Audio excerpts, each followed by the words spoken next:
Bienvenue pour l'analyse de cette nouvelle lune du 1er avril 2022. Il s'agit de la nouvelle lune de l'année. Elle a lieu dans le signe du Bélier, première année, premier mois de l'année zodiacale. Donc vraiment, on est dans une énergie de renouveau, de grand renouveau, l'énergie printanière qui nous invite à un grand nouveau départ.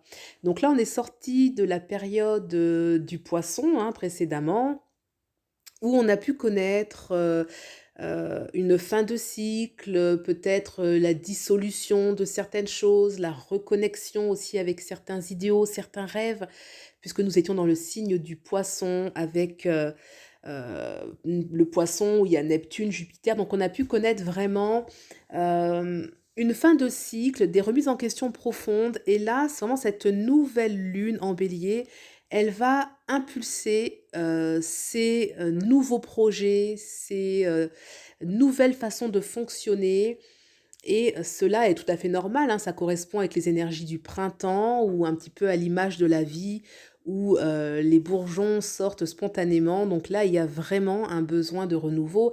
D'ailleurs, le soleil et la lune conjoints en bélier nous parlent bien sûr d'un désir de s'affirmer, de mettre en lumière, ce que l'on est. Avec la lune, on a le besoin, vraiment le besoin d'être dans le monde.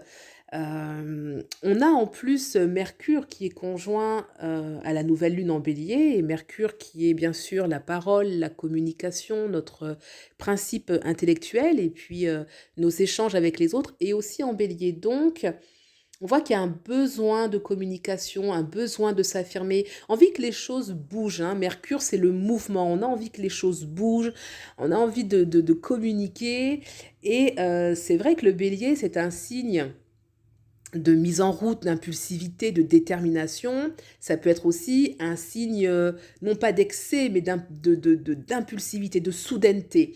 Et lorsque Mercure et la Lune, mis en lumière par le Soleil, sont comme ça conjoints, ça peut donner aussi, notamment dans les échanges, dans la parole, une certaine franchise, une certaine détermination. Vous savez que lorsque Mercure est en bélier, la parole est extrêmement franche, elle peut être sans compromis, sans détour, voire belliqueuse, elle va se teinter un petit peu de l'énergie du bélier. Alors, ça sont les aspects un petit peu plus négatifs, mais en tout cas, on sent qu'il y a en nous, et devrait y avoir en nous, vraiment le besoin et l'énergie de communiquer et de se montrer, de mettre en place certains projets. Lorsqu'on regarde où est Mars, Mars qui est la planète maîtresse du signe du bélier qui accueille justement cette nouvelle lune, on voit que Mars est en Verseau.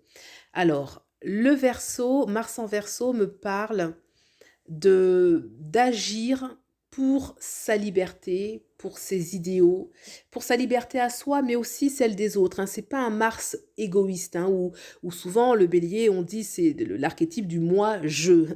Et là, lorsque Mars est en Verseau, c'est moi, je et nous. Donc, c'est ça qui est intéressant.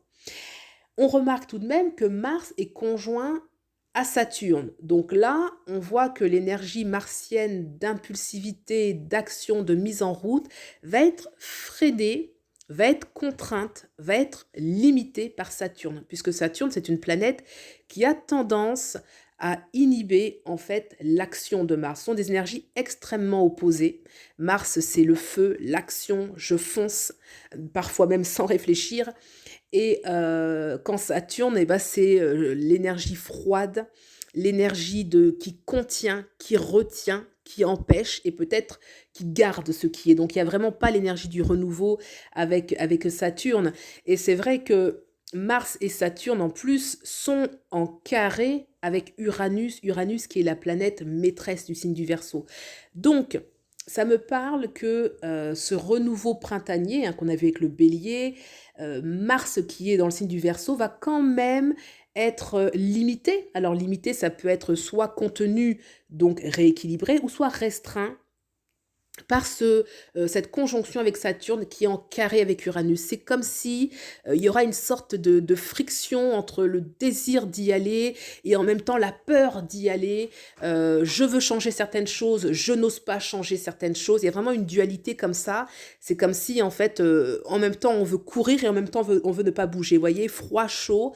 Donc ça va apporter peut-être une dualité dans l'action, un conflit, un conflit. Alors bien sûr, ça peut représenter un conflit entre un besoin de renouveau et puis l'ancien, les règles, les normes, la peur aussi, hein. Saturne peut amener de la peur, l'inhibition, vouloir rester dans les clous, vouloir ne pas déroger à la règle qu'on s'est soi-même imposée ou la règle qu'on s'est imposée et qui peut être obsolète, hein, puisque Uranus demande du changement, mais il y a quand même ces énergies qui viennent un petit peu bloquer. Alors, on a aussi la présence de Vénus. Vénus qui est pas très loin de Mars et qui va être conjoint aussi à Saturne. Alors, c'est vrai que ce couple Vénus-Mars, le couple du zodiaque, yin et yang, c'est quand même deux planètes qui sont... là, on voit bien qu'il y a Saturne au milieu. Donc, Saturne a son mot à dire. Et là, ça veut dire plusieurs choses. La première, c'est que Vénus et Mars, lorsqu'elles sont conjointes à deux et qu'elles sont assez seules, ça peut donner beaucoup de fougue, beaucoup d'entente. Mais lorsqu'il y a Saturne, c'est comme si il y a... Alors quand je dis beaucoup d'entente, c'est pas vraiment le mot, c'est que il y a quand même une fusion entre le couple Vénus-Mars. Et là, Saturne, ça vient mettre de la distance en fait, hein, puisque Saturne amène de l'épreuve aussi, hein, notamment Saturne avec Vénus, Saturne avec Mars, c'est des énergies très... au niveau astrologique, c'est pas très, ça amène souvent des épreuves. Donc c'est comme si dans ce couple-là, il y avait une épreuve, il y avait une froideur, il y avait une rigidité, où il y avait un sérieux. Ce sérieux, dans le bon aspect des choses, peut amener de l'engagement, peut amener de l'officialisation, peut amener des règles par exemple dans le couple Vénus-Mars, une notion de règles. Mais on notera tout de même qu'il y a encore ce carré avec Uranus. Donc peut-être que ce couple, cette officialisation, va devoir répondre à des règles, peut-être des règles qui restreignent un petit peu la liberté individuelle, peut-être collective. Donc, vous voyez, oui, il y a la notion d'officialisation, mais peut-être pas sans contrainte. Voilà un petit peu comment je sens ces énergies au niveau de ce couple Vénus-Mars, qui d'ailleurs revient de beaucoup de remises en question, puisqu'ils étaient conjoints avec Pluton dernièrement, donc il y a déjà eu beaucoup de remises en question. Vénus aussi a eu beaucoup de remises en question, Vénus rétrograde qu'on a connue dernièrement.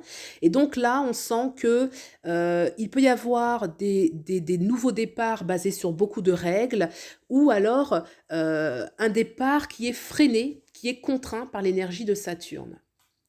Je note également la présence de Pluton qui est dans le signe du Capricorne. D'ailleurs, Pluton domine, hein, cette carte du ciel. C'est la planète la plus haute du ciel. Donc l'énergie plutonienne va quand même influencer cette nouvelle lune.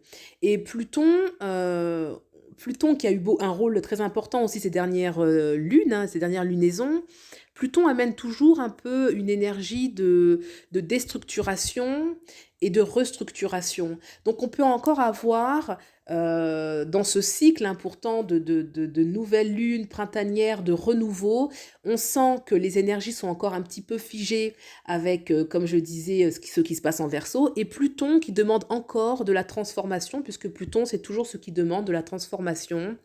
Et je pense que le renouveau vraiment de Pluton n'est pas encore pour cette nouvelle lune. Pourquoi? Parce qu'il y a encore des contraintes. Donc je pense plus que c'est dans l'énergie de transformation encore. Mais en tout cas, on est quand même dans une grande nouvelle phase. On a ensuite Jupiter et Neptune en maison 12 dans le signe du Poisson encore. Donc là, pour moi, cette conjonction entre Jupiter et Neptune peut apporter beaucoup de choses, mais moi, je sens comme une sorte de besoin de se reconnecter, une expansion, si vous voulez, une expansion de son idéal à l'intérieur de soi, une expansion, n'oublions pas que le poisson, c'est aussi le signe spirituel, le signe de l'âme, le signe de la reliance à l'autre. Et là, on sent qu'il y a une expansion d'idéal, une expansion de qui l'on est dans son être spirituel. Et ça reste quand même dans la maison 12. Donc, il y a toujours ça en trame de fond. Donc, je pense que cette nouvelle action, là, actuellement, ce nouveau départ, tient compte vraiment d'une dimension spirituelle.